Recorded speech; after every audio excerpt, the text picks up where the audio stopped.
If you were absent Tuesday, December the 8th, which is this week, that means that you missed our More Than Anything Else assignment. Again, if you were absent on Tuesday, or if you were late to school on Tuesday, you missed our assignment More Than Anything Else. This is the recording for that assignment. I'm going to explain what to do, walk you through it like I did everybody else.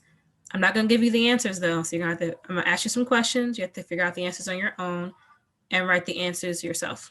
So here's the bird book that you need. Again, this is your bird book with the yellow sticky note. Here is the book that you need, your bird book with the yellow sticky note. And you're going to turn to page 66.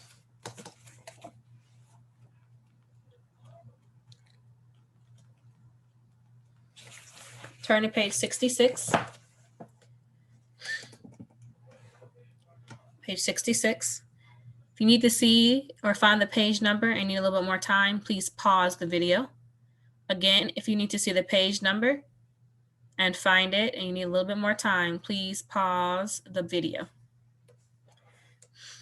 It's something that we all did on Monday together, but in case you missed it, please go ahead and copy this down. Something that we did together, but if you missed it, please go ahead and copy it down.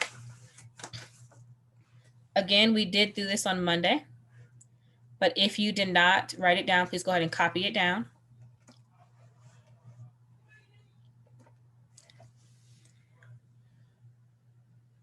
This first line says more than anything else.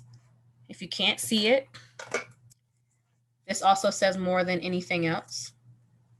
That goes right here on this very first line. Goes on this. You're going to write it more than anything else. And at the very top, here's the author's name, Marie Bradby. Marie Bradby. She goes on the second line, Marie Bradby. Again, pause the video so you'll have time to copy this down. Pause the video so you'll have time to copy this down. All right, moving on. So you're going to listen to the story first.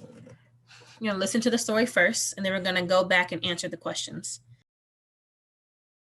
When Africans were brought to this country as slaves many years ago, they brought their stories with them. But slaves weren't allowed to learn to read or write, so they had to tell their stories out loud.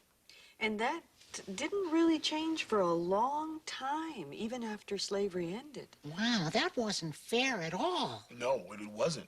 But there was one very famous African-American named Booker T. Washington who was determined to learn how to read and write. Here's a book about when he was a little boy, a long, long time ago, and he did just that. The book is called More Than Anything Else. Story is by Marie Bradby, pictures by Chris K. Soonpeat. Before light, while the stars still twinkle, Papa, my brother John, and I leave our cabin and take the main road out of town headed to work.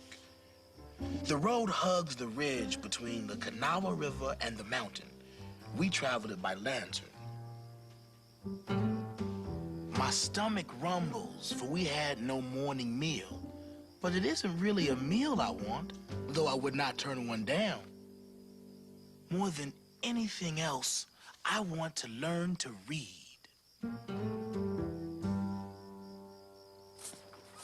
But for now, I must work.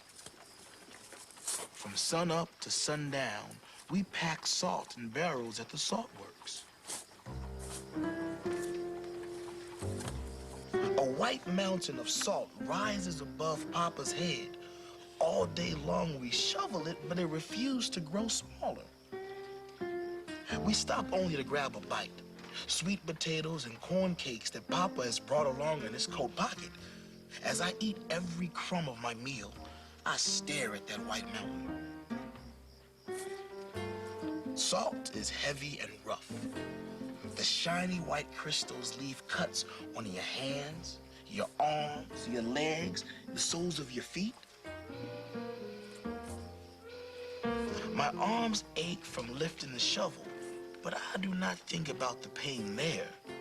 I think about the hunger still in my head. Reading. Now, I've seen some people, young and old, do it. I am 9 years old, and I know if I had a chance, I could do it too. I think there's a secret in those books. In the chill of the evening, I follow Papa and John back up the road, stopping to catch a frog. The frog wiggles and slips, but I hold on tight and let go when I want to. There is something different about this place where we live now.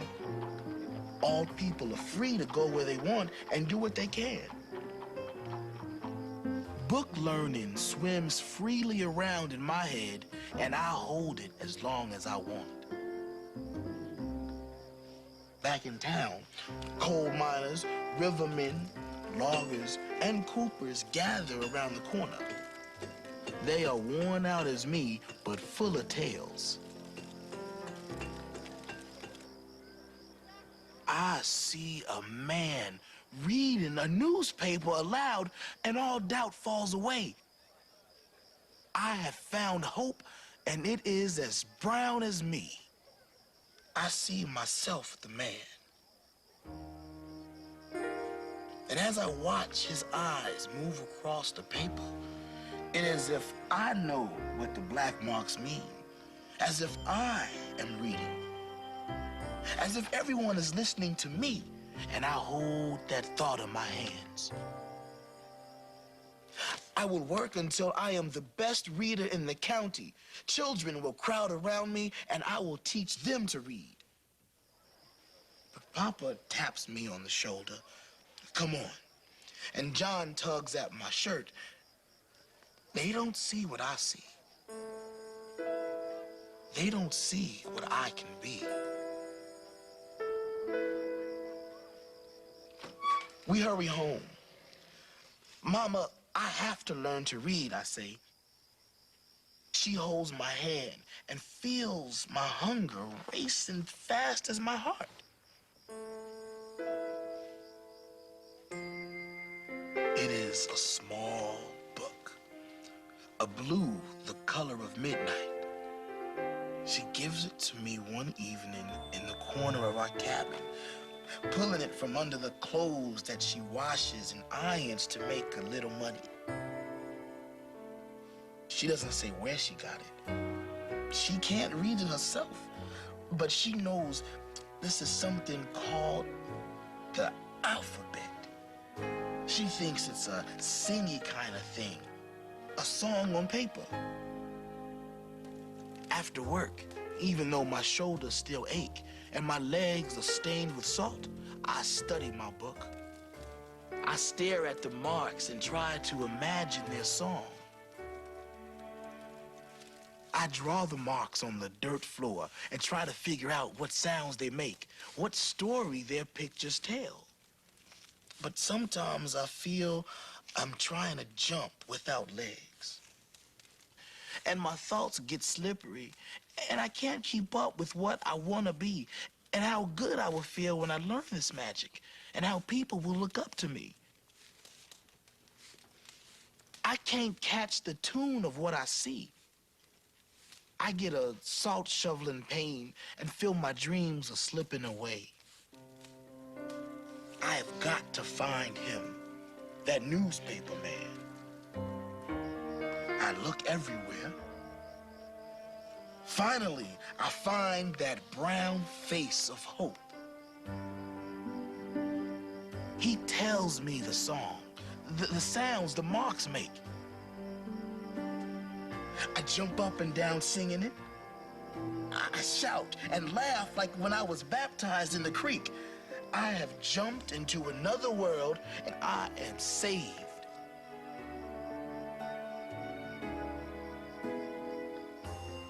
But I have to know more. Tell me more, I say. What's your name, he asks. Booker, I say. And then he takes the sound of my name and draws it on the ground.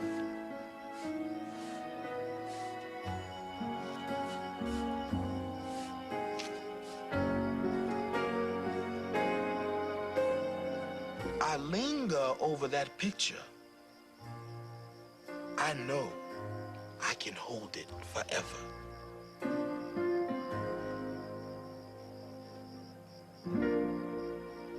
The end.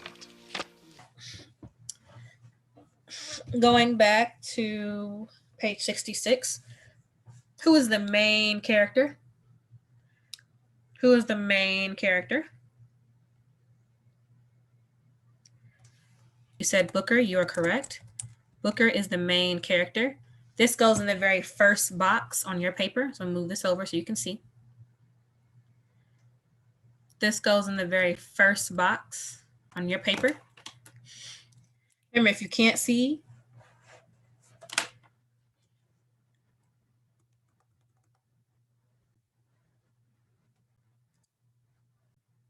this goes in the main box on your paper. If I'm going too fast, please pause the video. If I'm going too fast, please pause the video. Okay, here's the setting. Here's the setting. The setting is going to be a little bit different, meaning that I'm going to give you the answer to the setting question or where it takes place is because you probably heard it, but you didn't understand what exactly was said. So near the Kauaiwa River and mountain and the salt works. Salt works is very similar to like a salt factory. So into the salt factory. So remember, you're just writing it and you're on your paper. Writing on your paper. I'm going to X out of the document camera now.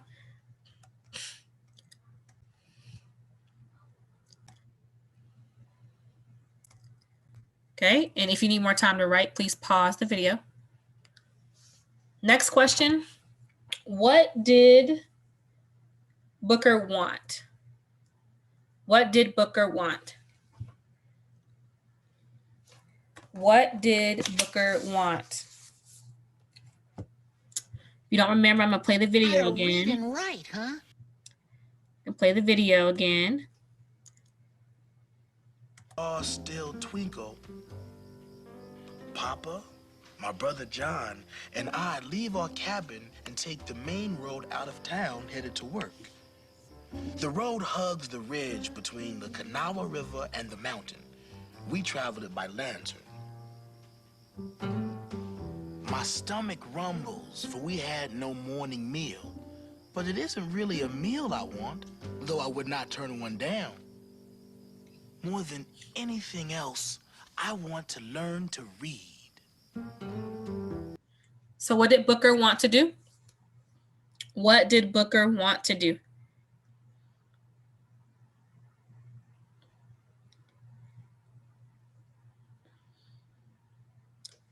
Booker wanted to learn how to read. So Booker wanted to learn how to read. What did Booker want to learn how to do? He wanted to learn how to read. Again, if you need more time to write, all you need to do is pause the video. Again, if you need more time to write, all you need to do is pause the video. Next question. What was the problem? Why couldn't Booker learn how to read? What was the problem? Why couldn't Booker learn how to read? I'm going to start the video over a little bit. I'm going to play it again. So I'm going to ask you some more follow-up questions. But right now, my question is, why couldn't Booker learn how to read? Papa, my brother John, and I leave our cabin and take the main road out of town headed to work. The road hugs the ridge between the Kanawha River and the mountain.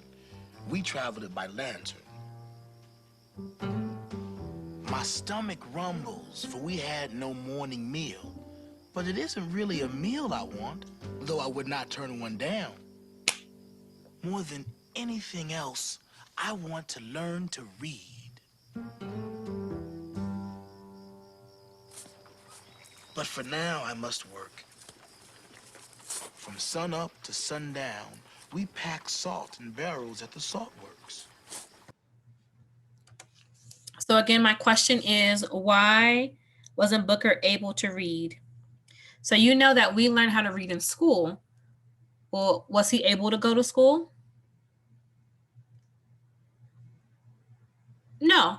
So because he wasn't able to go to school, what did he do? What did Booker have to do instead of going to school?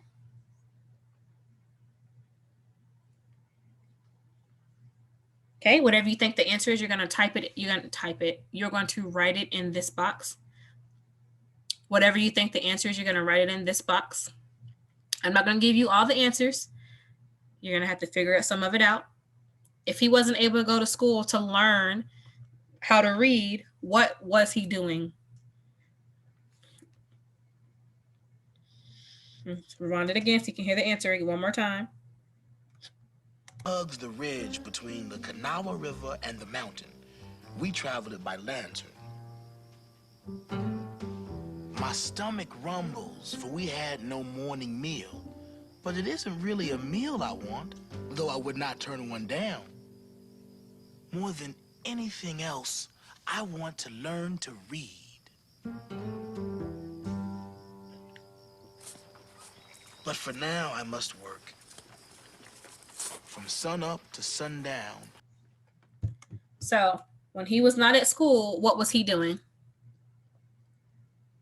Okay. And last part, what was the solution, or how did we solve that problem? So how did he learn how to read? How did he learn how to read? Skip a little bit ahead in the video. You can hear your answer. How did he learn how to read? Let's listen to what the story tells us. In pain and feel my dreams are slipping away. I have got to find him, that newspaper man. I look everywhere. Finally, I find that brown face of hope. He tells me the song, the sounds the marks make. I jump up and down singing it. I shout and laugh like when I was baptized in the creek. I have jumped into another world and I am saved.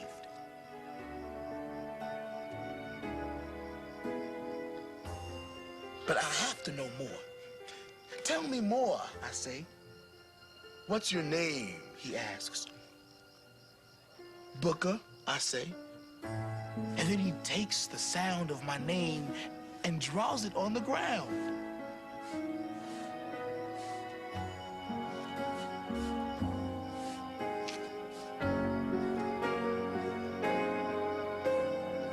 I linger over that picture. I know I can hold it forever.